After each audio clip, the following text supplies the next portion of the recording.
24 assembly వచ్చినప్పుడు 3 MP ఇచ్చినప్పుడే చాలా మంది బాధపడడం మాట్లాడడం చూసాం. అప్పుడు మీరు ఆన్సర్ ఇచ్చారు, అధినేత పవన్ కళ్యాణ్ కూడా ఇచ్చారు.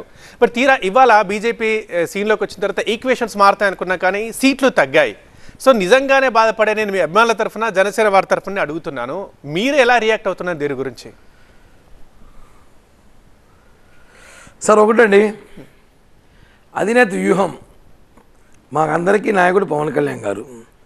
ఆయన ఏ నిర్ణయం తీసుకున్నా దానికి కట్టుబడి దానికి మేమందరం కూడా ఫాలో అవ్వాల్సిన బాధ్యత మాకుంది.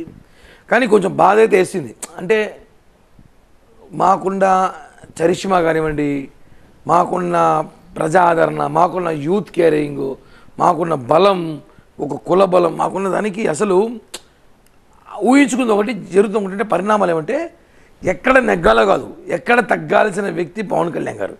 కాబట్టి ఆయన తగ్గుతున్నాడు. ఎందుకంటే ఈ రాష్ట్రం బాగుండాలి, జగన్మోహన్ రెడ్డి అనే వ్యక్తి మళ్ళీ ముఖ్యమంత్రి అయ్యి ఏదైనా మిస్టేకులు చేసి ప్రయోగాలు చేసి ఏదైనా మనం ఇబ్బందులు పడితే మళ్ళీ జగన్మోహన్ రెడ్డి ముఖ్యమంత్రిగా వస్తే ఈ రాష్ట్రం సర్వనాశనం అయిపోతుంది, అన్ని రాజకీయ పార్టీ సర్వనాశనం అయిపోతాయి, యువత నాశనం అయిపోతుంది, దేశంలో ఆంధ్రప్రదేశ్ అనే ఒక మ్యాప్ కనిపించుకుని పోతుందేమో అనే ఒక భయంతో ఆయన పదవ్యూహము కోసమో లేకపోతే టీడీపీ వాళ్ళ కోసమో అన్నీ ఎవ్రీథింగ్ ఫైనల్లీ చెప్పాలంటే ఇది ఒక పెద్ద త్యాగం.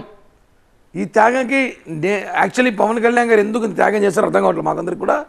ఈ త్యాగానికి ఈ రాష్ట్రం రుణపడిందో తెలియదు అని పవన్ కళ్యాణ్ గారిని తీసుకున్న నిర్ణయం అయితే ఆయనకి హ్యాట్స్ ఆఫ్ చెప్పాలి సార్. ఎందుకంటే ఒక రాజకీయ పార్టీ అధ్యక్షుడు ఇంత క్రేజ్ ఉంది, ముఖ్యమంత్రి అయ్యే స్థాయి వ్యక్తి ఉన్న వ్యక్తి, అలాంటి వ్యక్తి తగ్గి 24 సీట్లు తగ్గాడు.